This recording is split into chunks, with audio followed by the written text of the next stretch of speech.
Greetings after lunch, EDLA siblings, brothers and sisters, and non-binary siblings. I rise with the most deeply heartfelt privilege of being asked to introduce someone who literally needs no introduction, so I will keep it very short. I am not going to give you her CV because you can Google it and you should.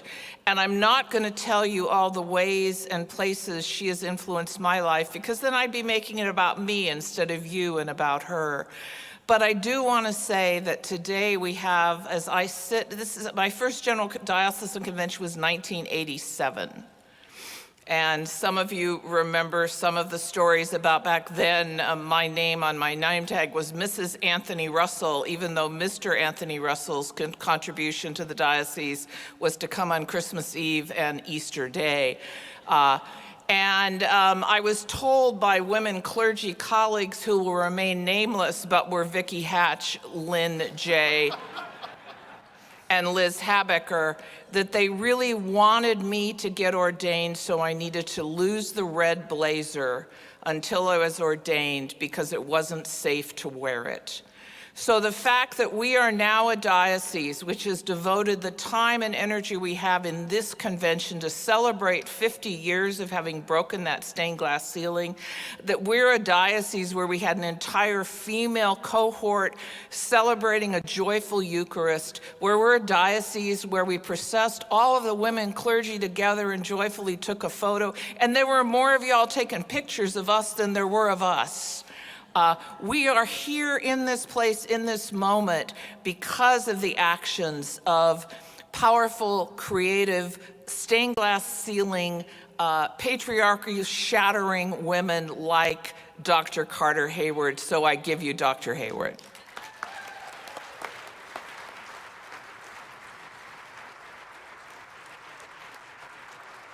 Thank you so much, Susan, and everybody.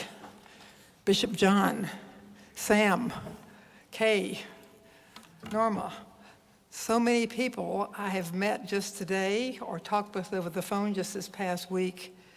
But Susan and I have been fighting these battles together for decades. And I so value your friendship. And I'm just grateful for your ministry throughout, not just this diocese, but the whole church. Susan Russell is a gift to us all. So,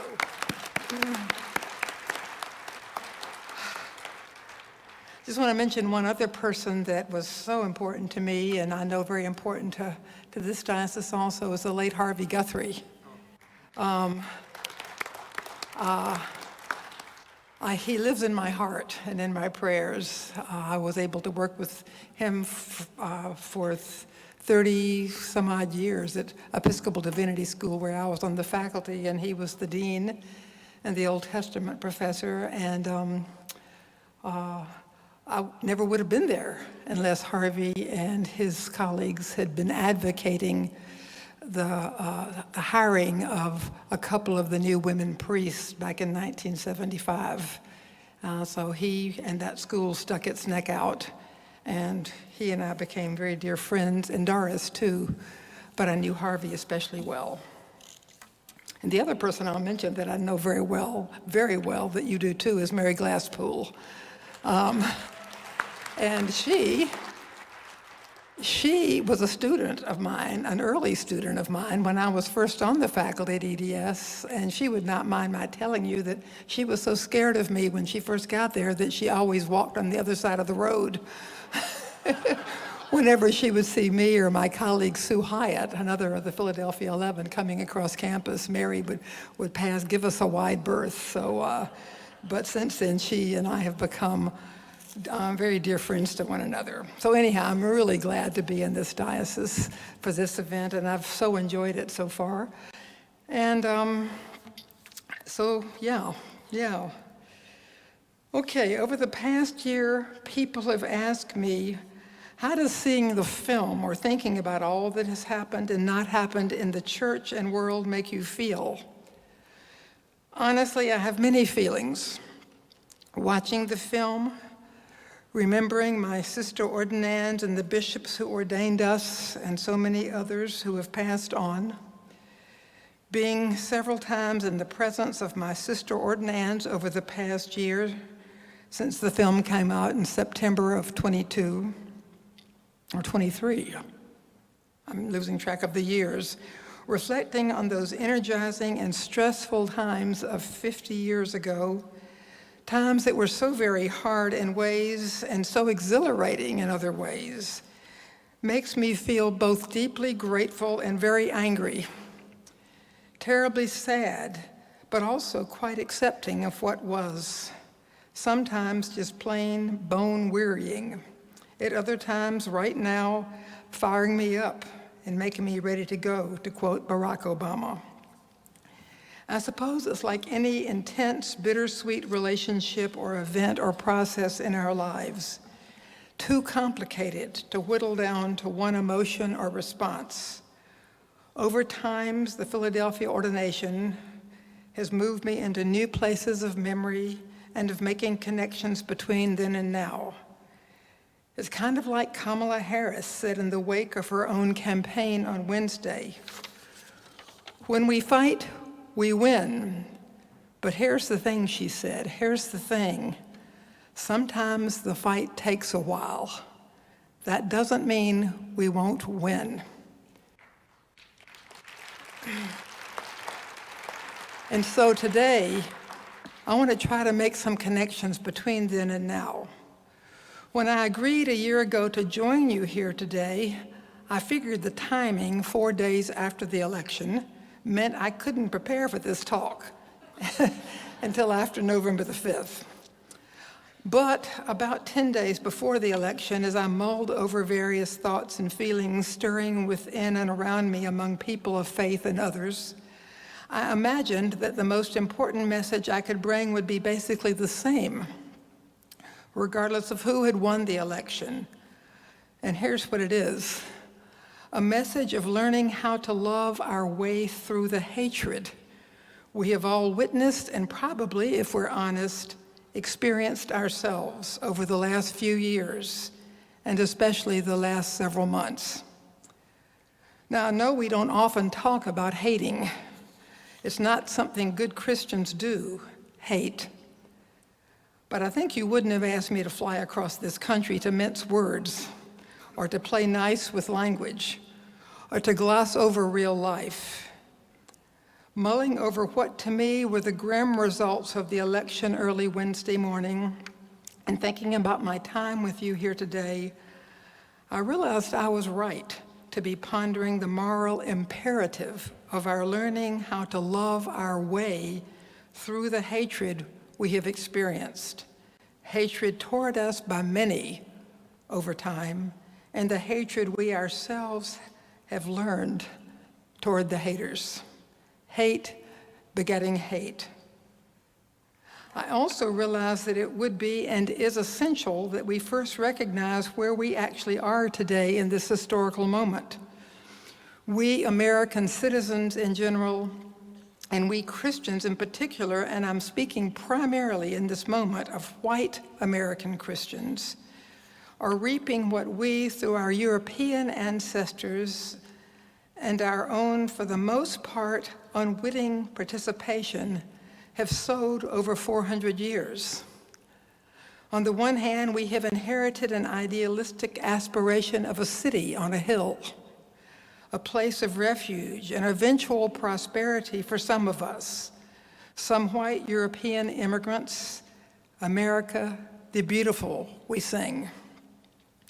At the same time, an idealistic notion has been running amok, becoming over the years a morally degrading system of white supremacy, male gender entitlement, and control of women's bodies, a land of inherent economic disparity and of the ceaseless exploitation of the earth's resources required by an inadequately regulated capitalism's profit-driven aims. And I stress the inadequately regulated capitalism because I am not such an idealist as to imagine we are going to get rid of capitalism. Capitalism is part of the air we breathe. It's in the warp and woof of who we are. But we could be participating, and this is what I think the church should be helping lead the way in doing, in transforming capitalism into what Robert Wright calls democratic capitalism. We could do it, we must do it.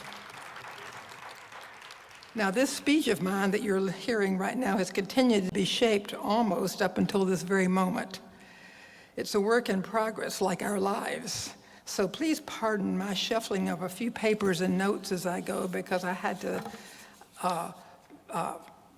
it's like piecing together a jigsaw puzzle here. Shortly after the 2016 election, a group of about 200 distraught voters, largely white people of faith, came together in our small mountain town in North Carolina. Among us was one of the most beloved and highly regarded community leaders, a Black woman educator who stood up and said simply, "Welcome to my world." Those with ears to hear heard this not in a negative way, much less as a sarcastic or sardonic reflection, but rather as a wake-up call and as an affirmation of the power of resistance and resilience and perseverance and faith in the ongoing, unending struggle for justice and democracy.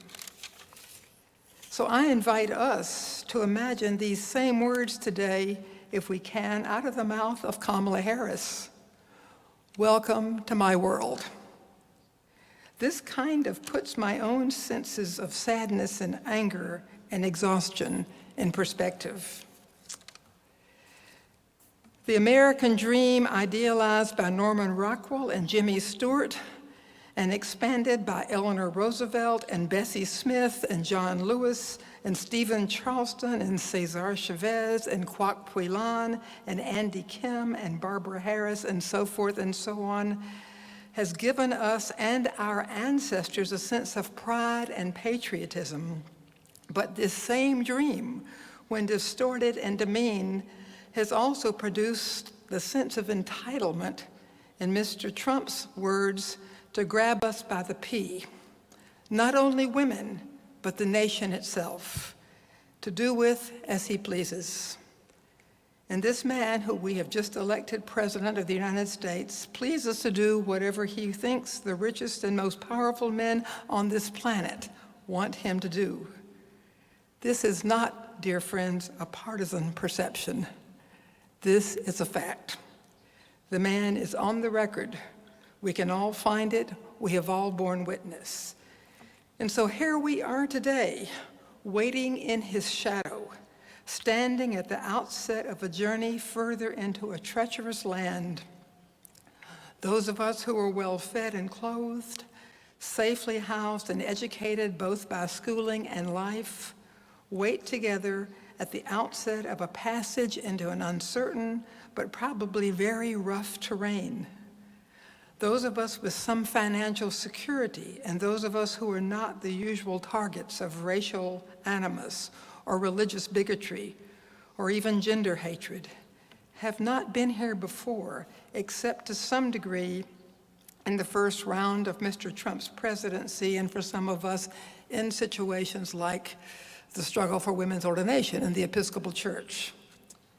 Today, we are entering, however, an even more dangerous territory, this time without guardrails, without rules, and without any assent by the President himself to follow the U.S. Constitution, the national standard for shaping and guarding our political life and our social behavior. We may be standing at the door of a strange land not so unlike those imaged in Orwell's 1984, or Atwood's The Handmaid's Tale, or Octavia Butler's parable novels, or more recently, Suzanne Collins' Hunger Games, in which some of us will be expected to destroy others of us at the pleasure of one man and his small coterie of fabulously wealthy, for the most part white, and for the most part Christian men. I want to tell you about a conversation I had with German theologian Dorothea Zola in the early 1980s. Dorothee Zola was a German liberation feminist political theologian, and she was teaching at Union Seminary in the 1980s, and I was moving through graduate work at the time. She and I remember we were standing on Broadway outside Union Theological Seminary in about 1982 or 83, talking. And I'll never forget what she said. Dorothy told me that she saw signs of christofascism. That's her word, christofascism, rising in America. By fascism, keep in mind she's a German, she meant a far-right authoritarianism in which nativism, white supremacy, misogyny, economic greed, and power over people's bodies, women's bodies, gay, lesbian, and other gender nonconformist bodies, power over the bodies of all people of minority tribes and races and cultures and religions.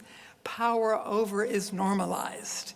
It becomes the way of the world, the way of the culture.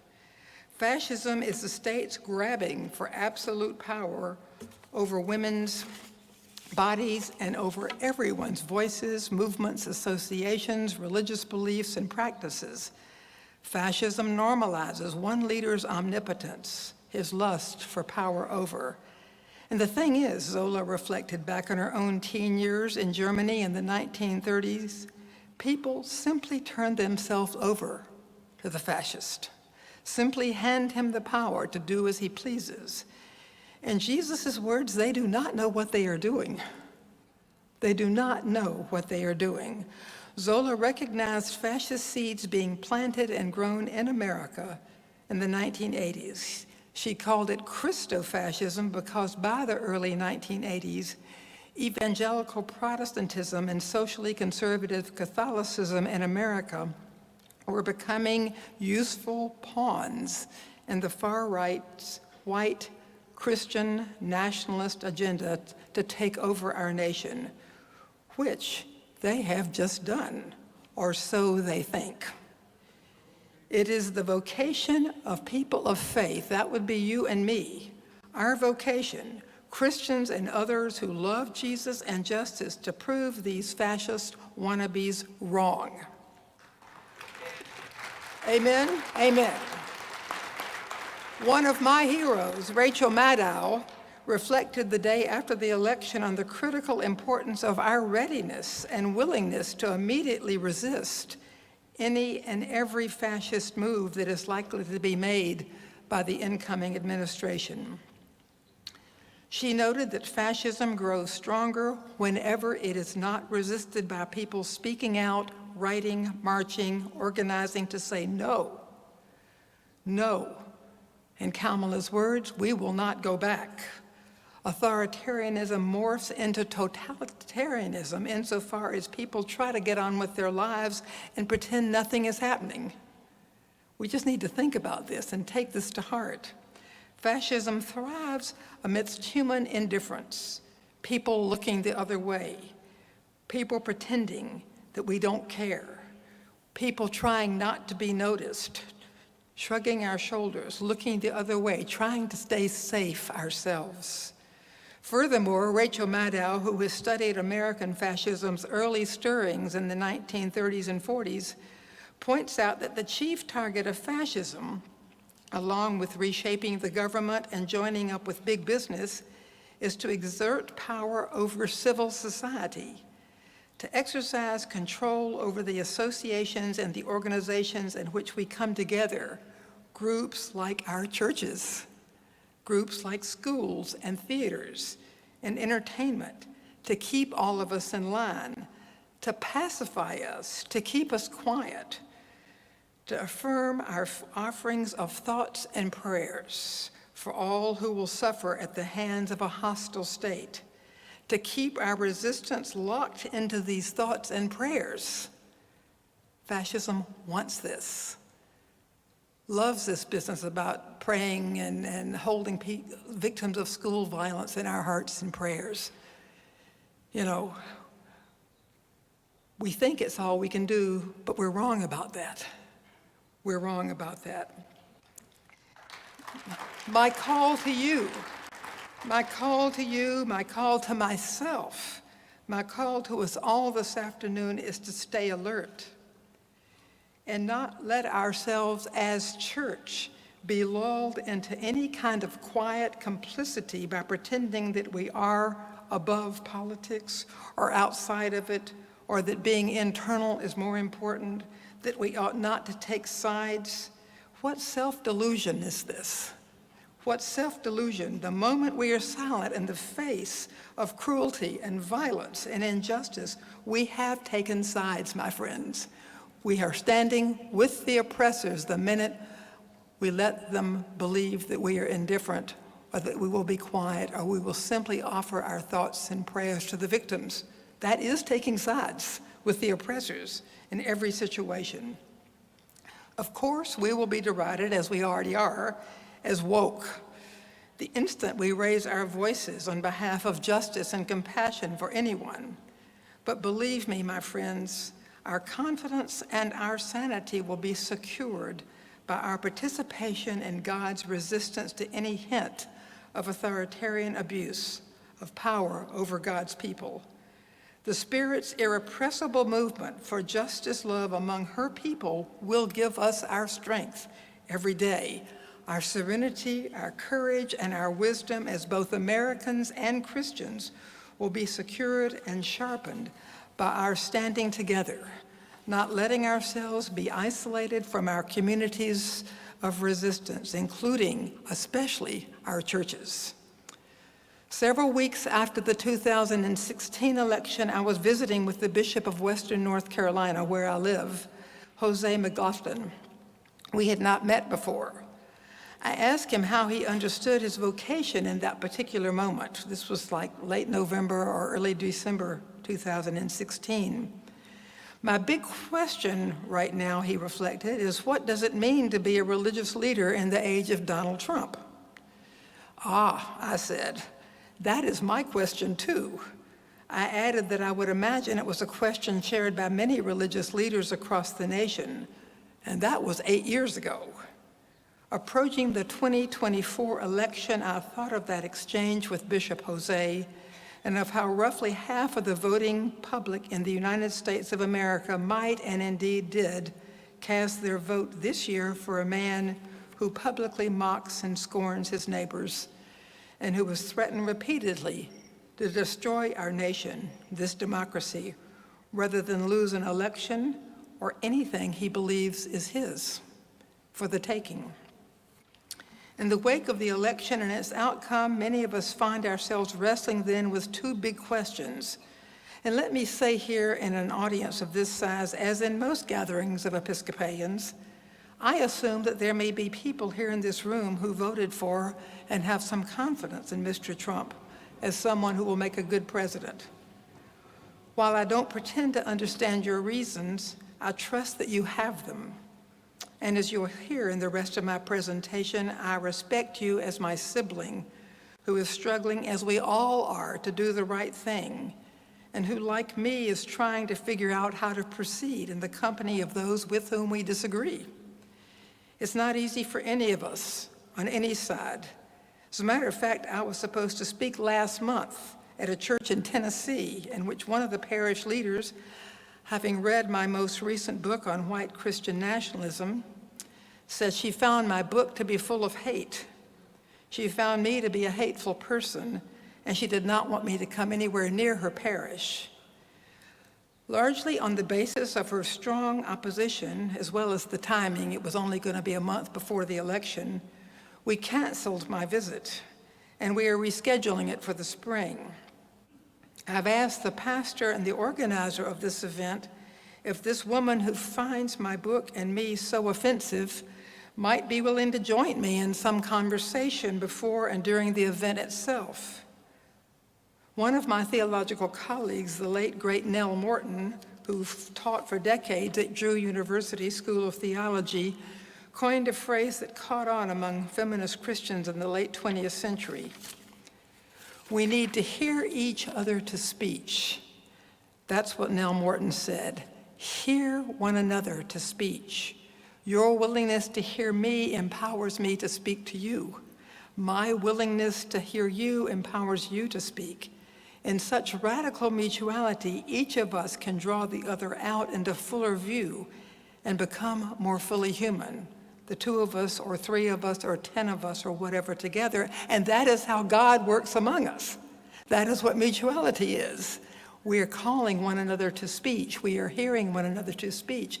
I am empowering you to be more fully human, and you are empowering me to be more fully human. And it is in this spirit of radical mutuality that I ask you today to hear me to speech. I want to ask two questions of both myself and you. How do we work our way through the hatred of those on the other side of this election we have just had? And what does it mean? What will it mean to be religious leaders? And I'm speaking to everyone in the room. This is not just about bishops and priests and deacons. It is about every one of us. What does it mean to be religious leaders in the midst of the authoritarianism that Mr. Trump has promised in order to make America great again? First of all, getting through this damn hatred. How do we love our neighbors as ourselves when we have witnessed and, truth to tell, experienced hatred as both giver and recipient? We Christians should recognize this question as central to our religious identity as followers, siblings of Jesus, our brother with whom we share mystically in his Christic power. How do we love our neighbors as ourselves, especially those whom we hate or who hate us? This, I believe, is a chief moral question of our time, how we love our way through the hate, not just in the United States, but around the world, and most certainly among Christians. How do we love our neighbors, not only our sick neighbors, hungry neighbors, dying neighbors, not only immigrants from different cultures than those we know best and feel most comfortable with, not only people of religions, language, and customs that are more or less unfamiliar to us. How do we love those whom we hate? Those whose beliefs and customs challenge our most hallowed values and practices, sometimes even our lives. The celebration of women's full personhood and agency, LGBTQ persons' basic human rights, our marriages, our well-being, our safety, our lives. And such is the profound and sacred value and beauty of all humanity, not just white people, not just Christians, not just Americans. How on earth do those of us who yearned and worked hard in this last election for Ms. Harris learn to love not only our MAGA siblings, but those many others who seem to fall silently in line with those at the polls, and who might well do Mr. Trump's bidding for months and years to come? And if you are a MAGA sibling, how might you work your way through your hatred toward those of us on the other side, your sisters like me? Let's think about love for a minute. God's love working through us, which is how God's love works in the world. This love is not basically a feeling. It's not about being nice or trying to get folks to like us or agree with us. It is about taking one another seriously as siblings, other human beings, and treating each other, him, her, them, as we ourselves want to be treated. When we are most honestly ourselves, we want to be treated honestly, do we not? We want to be spoken to truthfully, right? Nobody wants to be lied to or to lie, but we want to feel safe. I think that's kind of key, which is why kids sometimes learn to lie and why some kids never seem to grow up. We don't want lies. We want the truth. We want to be safe if we tell it, and we want to be safe when we hear it. We understand that this dynamic of truth tellers reflects respect. That's Aretha's R-E-S-P-E-C-T, respect. If we can respect the humanity of someone whose ways of being we hate, or someone who we know hates us, we can love that person only if we can relate to that person or those persons honestly, kindly, nonviolently, as we let them know what we value and where we genuinely stand on matters before us that reflect our values, like the stranglehold of white supremacy on this nation and in our psyches, like gun violence and gun safety in our schools and our homes, like girls and women being forced to give birth or to die, like the horrors being inflicted on Palestinians, like the fears of Israelis for safety and survival, like the well-being and dreams of our immigrant neighbors and colleagues and friends, like the quality and purposes of education in our public schools, like what aspirations of diversity, equity, and inclusivity actually mean in practice to those who have been left out of our common well-being, and like our own deepest yearnings for our country, our families, and ourselves. The way we work our way through the hatred, our hatred at least, is by taking our opponents, those whom we have come to hate, seriously as our human siblings and paying them the respect of inviting honest, kind, empathic, and mutual engagement. We tell them honestly how we experience their language, their behavior, and we ask them to tell us, if they will, how they experience us, our language, our behavior. If they refuse to listen to us or speak to us, or make it clear they want nothing to do with us, we do what Jesus himself suggested.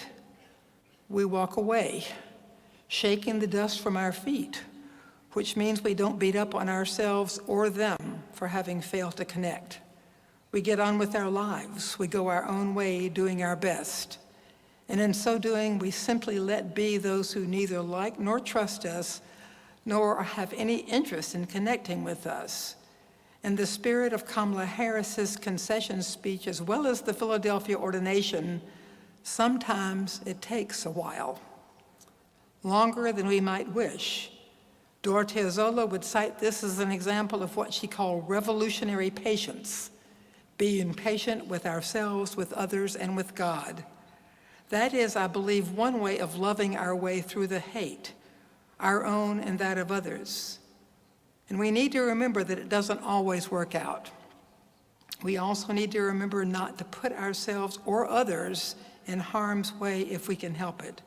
But we can look for opportunities everywhere to practice loving our way through the hate.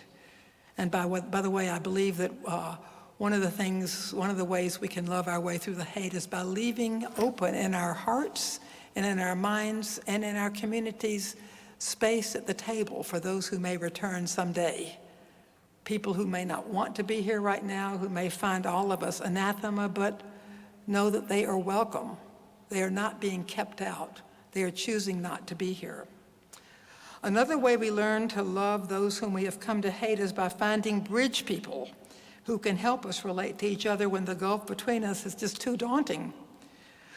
A couple of weeks ago, I was a Democratic observer in one of our polling places. My Republican counterpart was a man whose name I knew. I knew him to be one of the most outspoken and, to my hearing, one of the most divisive and offensive leaders of the local GOP. And I knew that he knew who I was and that he probably regarded me the same way. As we both sat there scrolling through our cell phones as if the other was not even there, I decided this was not going to work for me for 4 hours. So I decided to break the ice. I told him that I realized that we know each other, or that I assume that we do, and that I wanted him to know that I wish him well regardless of the outcome of the election. I also told him that we have mutual friends, bridge, neighbors with whom I often walk my dogs, and that I knew of him through them. I knew that they played bridge together. This then led us into talking about neighbors and bridge, about which I know nothing, and about retirement, but most of all about dogs. He wanted to show me pictures of his Havanese puppies, and I wanted to show him pictures of my poodles. And then he talked with me about what a wonderful wife he has and how much I would like her. And I told him about my partner, and I told him my partner was a woman, which I imagine he knew. We talked about children, about how neither of us had ever had our own, but about how much we love our nieces and nephews, and so forth and so on. And then we would sit quietly for 10, 15, 20 minutes, and then one of us would think of something else, like a Netflix film we had just seen, and so forth, and a recipe we had tried. By the time we parted, we had agreed that maybe, just maybe, further down the road, our families might have coffee and even walk dogs. I don't know that it will ever happen, and I have to admit I don't have the energy or desire to even think much about it at this moment. But maybe, it does illustrate how we can find and use bridges, mutual friends and dogs, to begin to reach across the divides and maybe, just maybe, find ways of talking about our values and eventually about how they relate to our spiritualities and our politics. Now, we often hear that the best way to bridge the terrible divide between us is to work together on a common project. Come together to fix damaged roads after a hurricane, which we have been doing a lot of recently in Western North Carolina. Give shelter to people, provide food for people, give money to our neighbors who are displaced by water and mudslides and wind. And I know out here fire is a big thing. Working together in crisis. And of course, this is super important, even urgent work for us to do in order to love our neighbors. But my friends, it isn't enough. It doesn't take the place of trying to share our values and trying to really be our honest selves when we are working with our neighbors. It just doesn't take the place. It needs to be done, but it's not enough. When we conceal our true selves, when we fail to give voice to the spirit of a justice-loving God, we are patronizing people. We are condescending people. We are, in fact, acting like the elitists that many of us are often called by not daring to share who we really are and urging others to share with us. That is trying to build common ground for one another, to lay the ground that we can begin to really be ourselves on. That's the only way to get through this, in my opinion. This takes me then to the final question of how we can be religious leaders in a Christo-fascist situation. Last July, I preached in Philadelphia for the 50th anniversary of the ordination of women priests.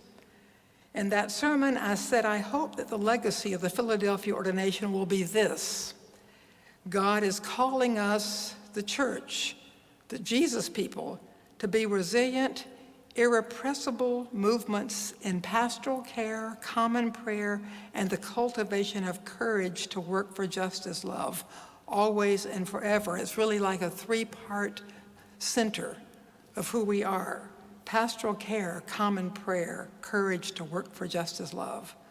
I suggested that each of these three commitments strengthens the others, that each makes the others stronger. As pastors, lay and ordained, our pastoral caregiving is invariably strengthened by the authenticity of our common prayer and of our ongoing shared participation in the work of generating justice, love, and all of our life together. Every human wants to be treated fairly, justly, and lovingly. Whenever justice is missing, wherever racism or sexism or homophobia or economic injustice or transphobia or gun violence or prison or the lack of good health care may have hurt or damaged someone, to care for that person means addressing, not ignoring or minimizing the injustice. I'm sure most of you are no strangers to these situations. Immigrants seeking refuge, women and girls needing abortion, homeless people in search of meals or beds, teenagers struggling with gender identity with nowhere else to turn, people who are wrestling with substance abuse, alcohol and drugs. It is one thing, a good thing, to do whatever we can to address these people's immediate needs, to hear them to speech, to help them find the resources they need. And the second mile is to do whatever we can to address the causes and roots of the suffering. It is also more threatening to the powers that be, outside the church and too often within the church. As Brazilian Bishop Helder Câmara said, "When I feed the hungry, people call me a saint. When I ask why people are hungry, they call me a communist." Amen to that. As a church, however, we must go that second mile. We must ask why people are hungry. We must ask the hard questions of each other, of our politicians, of our community leaders, knowing full well that we are likely to be caricatured and trivialized by some people who fear us. But it is a means, it's an extension of, and a means of pastoral care to speak honestly and ask hard questions, and to be willing to listen to what others may say to us and to hear their hard questions without being defensive. The more we are inspired through worship to participate in struggles for justice in our communities and our world, the more authentic our common prayer will be. We find ourselves empowered by prayer to care for one another through good times and bad times, and we find ourselves called to help make justice run down like water and righteousness like an ever-flowing stream. And in praying together, we may find that our prayers are being answered, and we may discover sometimes that we ourselves are the answers to our neighbors' prayers, as they are also to ours. After all, the Spirit in every moment is weaving her way among us, even here right this very minute, touching us in ways that we could not have anticipated, ways we often cannot recognize until later, when we realize that something has happened, something larger than we ourselves could have pulled off, something that we here are helping generate together. The cultivation of courage to work for justice is nourished by the care that has been given us in our lives, the care that we offer others, as well as by the nourishment we share through our prayers, our music, our sacraments. I want to say just a little bit more about courage. St. Augustine disagreed with Paul's teaching in 1 Corinthians 13 that among faith, hope, and love, these three, the greatest of these is love. Augustine did not agree with Paul that the greatest is love. Dorothea Zola writes about this. According to Augustine, and this is Augustine, faith tells us that God is, love tells us that God is good, but hope tells us that God is working God's will. From my perspective, and this is Dorothea Zola speaking now, God's will is justice for all. But how does God work God's will? How does she do that? Where? With whom? Who are her allies and her co-workers? These are the most important questions for anyone who wants to work in the church today. That's Dorothea Zola. As we wrestle with these questions, it is helpful to remember another Augustinian insight, according to Zola, that hope has two lovely daughters, anger and courage. Anger so that what cannot be may not be, courage so that what must be will be. Indeed, courage is one of hope's lovely daughters. Bishop Robert DeWitt signed his letters to those of us whom he ordained in Philadelphia, and I suspect to many other people as well. Keep your courage every time. Keep your courage.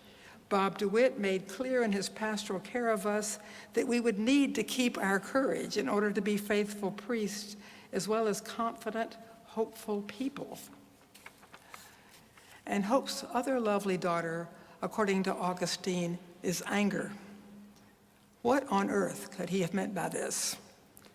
My former professor and later my life partner, feminist ethicist, the late Beverly Waldung Harrison, wrote an essay back in the 1980s, which is probably her most widely read and heralded piece of public theology, called The Power of Anger in the Work of Love.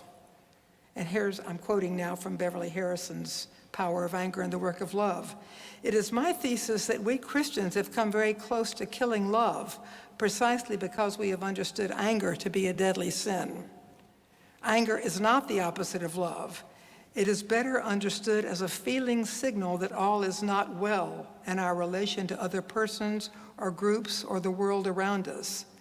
Anger is a mode of connectedness to others, and it is a vivid form of caring. To grasp this point, that anger signals something amiss in a relationship, is a critical first step in understanding the power of anger in the work of love. To be sure, anger, no more than any other set of feelings, does not automatically lead to wise or humane action. It is part of the work of ethics to help move us through our feelings to adequate strategies of moral action. We must never lose touch with the fact that all serious human moral activity, especially action for social change, takes its bearings from the rising power of human anger.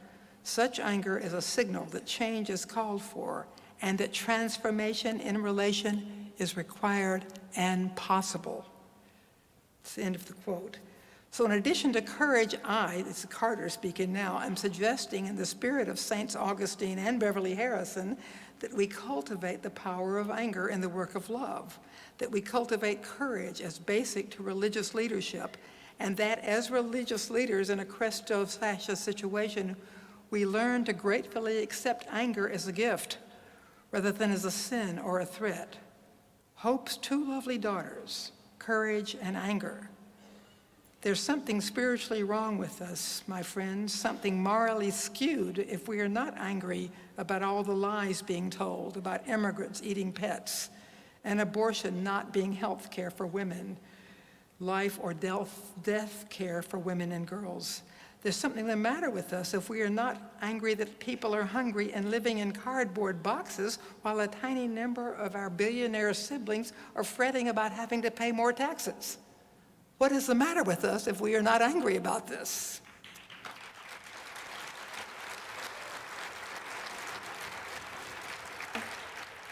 But this is not a call to go out and hurt anybody, kill anybody. We're not asking people to be violent, but we are asking ourselves to help change the world and to use being the church. We are the Jesus people. We can do it if we will. Living in these times, good religious leadership will be hard and exhausting. We will need one another. We need community. We will need to be the church at its best. Religious leadership will require that we be wise as serpents and innocent as doves. Living in Christofascist times, our Christic power will help us build community, help us gather as church, embody the Jesus movement, make Christ incarnate among us, not simply for its own sake. We don't build community just because it's a nice thing to have. We're building it for others as well, for the world. It's always expanding, it's always expansive. We are church in order to support those who have no advocates. Immigrants come immediately to mind right now. Being church requires that we learn and practice mutuality and empathy, compassion and revolutionary patience, and through it all that we make no peace with oppression, including our own. Finally, I wrote a book a couple of years ago called The 7 Deadly Sins of White Christian Nationalism, A Call to Action. I listed and explored 7 sins, which I will simply name here, won't say anything about because there's no time. Number 1, omnipotence, the lust for power over. Number 2, entitlement, needing to be on top, have the most, get whatever is best. Number 3, white supremacy. Number 4, misogyny and its close kin, homophobia. Number 5, capitalist spirituality, and that's the one that Christians usually want to talk about and should talk about first because it's so hard for us to talk about it. We have to talk about it. In which the worst of modern capitalism, the lust for more profit, merges with modern individuals' worship of himself and all that he has. 6, domination of the earth, and 7, violence in all forms. I've had many fascinating discussions in many parishes with churches all over the nation about these because they belong to us all, not just to our right-wing Christian siblings and not just to our president-elect. I realized soon after the book's publication that I might well have listed an 8th sin, the silence of liberal, mainstream Protestant churches in the struggles for justice. It is time for the risen Jesus' voices to be heard publicly. It is time for us as church to go public on behalf of freedom and justice and peace and compassion for all. And being here with you, I realize this diocese is already doing so much of this. So I'm not trying in any way to minimize what you are already doing so beautifully. This is not a partisan call, my friends. It's a divine command to us all to do what is just, to practice what is kind, to walk humbly in the spirit of the one who is empowering us to do this. And so I hope that these reflections have at least cracked a little window through which we can see that the time has come for us, Jesus' siblings, the church, you and me together, to speak out and step up as leaders in the movements for justice for all, caring for one another as we go, praying and singing and celebrating along the way, helping each other learn our ways through the hatred that we know so well, the public hatred that threatens to shape our national priorities, really seriously, threatens to shape our national priorities, and the private hatred that threatens our own sanity and our souls, beginning here with my own, Carter's. Unless we have the courage to resist the hatred, unless we have the courage to love our way through both the public and the private hatred that we encounter, unless we embody this courage, then for us to imagine that we love Jesus will be the biggest lie of all. May the Spirit move us and help us and speak boldly among us and through us this day and forevermore, and thank you.